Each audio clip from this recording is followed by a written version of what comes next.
হুজাই মৰ্কজ academy চাইৰামিৰ কেম্পাছত ক্ৰীড়া সপ্তাহৰ সামৰণি উপলক্ষে বঁটা বিতৰণী সভা। সাবধান জয় হিন্দ।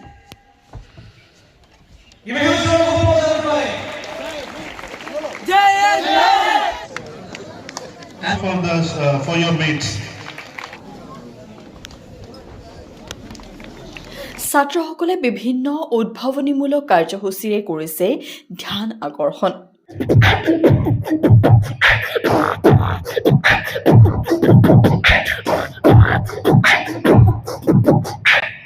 মৰকজুল মা আৰিফৰ সভাপতি মৌলানা পাৰভেজ আলম কাছিমিয়ে মুখ্য অতিথি হিচাপে উপস্থিত থাকি এই বঁটা বিতৰণিৰ শুভাৰম্ভণি কৰে। মৰকজ একাডেমীৰ জনসম্পৰ্ক ৰক্ষী বিষয়া চাইফান আহমেদ, মৰকজ একাডেমীৰ academic executive officer Parvez Alam Laskar আৰু অন্যান্য গণ্যমান্য ব্যক্তিসকল উপস্থিত থাকে। মৰকজ একাডেমী হুজাইৰ অধ্যক্ষ সৈয়দ আসিফ শ্বাহনৱাজে আদৰণি ভাষণ প্ৰদান কৰা অনুষ্ঠানত ছাত্ৰসকলে নাট আৰু অভিনয়ৰ জৰিয়তে শিক্ষাৰ গুৰুত্ব, মাদক দ্ৰব্যৰ ক্ষতিকাৰক দিশ, ব্যক্তিত্ব গঠনত আচাৰ ব্যৱহাৰৰ প্ৰয়োজনীয়তা আদি বিষয়ত সুন্দৰ বাৰ্তা তুলি ধৰে। আজি আমি উপস্থিত আছোঁ Markaz academy English higher secondary school Sairami কেম্পাছত। আজি জানুৱাৰীৰ 20 তাৰিখ। আজি আমাৰ এনুৱেল স্পৰ্টছ উইকৰ প্ৰাইজ ডিষ্ট্ৰিবিউশ্যন চেৰেমনি।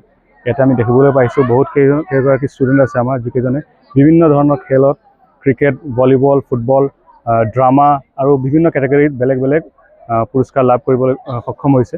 তেওঁলোকে কিছুমানে গ্ৰুপ ইভেণ্টছত নহ'লে চ'ল' ইভেণ্টছত পাৰ্টিচিপেট কৰি বিভিন্ন ধৰণৰ প্ৰাইজেছ এৱাৰ্ডছ পাইছে। এতিয়াও আমাৰ ওচৰত বহুতখিনি প্ৰাইজেছ বাকী আছে, যিখিনি আমি ষ্টুডেণ্টছক দিম। আৰু আমি বিশ্বাস কৰোঁ যে এই ধৰণৰ কিছুমান প্ৰগ্ৰাম কৰিলে আমি ষ্টুডেণ্টছৰ মনোবলটো আৰু সিহঁতৰ যিটো কনফিডেঞ্চ আছে এইটো বহুতখিনি বঢ়াই আনিব পাৰে বুলি আশা কৰোঁ। আজিৰ আমাৰ এই অনুষ্ঠানৰ মুখ্য অতিথি হিচাপে আছিলে মৌলানা পাৰভেজ আলম কাছিমি ছাৰ, মৰকজুল মাৰিফৰ প্ৰেছিডেণ্ট। মই তেওঁক ধন্যবাদ জনাব বিচাৰোঁ যে তেওঁ আহি আমাৰ ষ্টুডেণ্টসকলৰ মটিভেট কৰিছে, তেওঁলোকক আগুৱাই যাবলৈ বহুতখিনি ছাজেশ্যন দিছে। আপোনালোকে দেখিবলৈ পাব তেওঁৰ লগত আমাৰ মিষ্টাৰ চাইফান আহমেদ, মিষ্টাৰ পাৰভেজ আলম লস্কৰ আৰু তেনেকৈ বহুতো কেইবাজন ডাঙৰ ব্যক্তি আমাৰ মেনেজমেণ্টৰ ফালৰ পৰা তেওঁলোক আহি ইয়াতে উপস্থিত হৈছিলে আজি।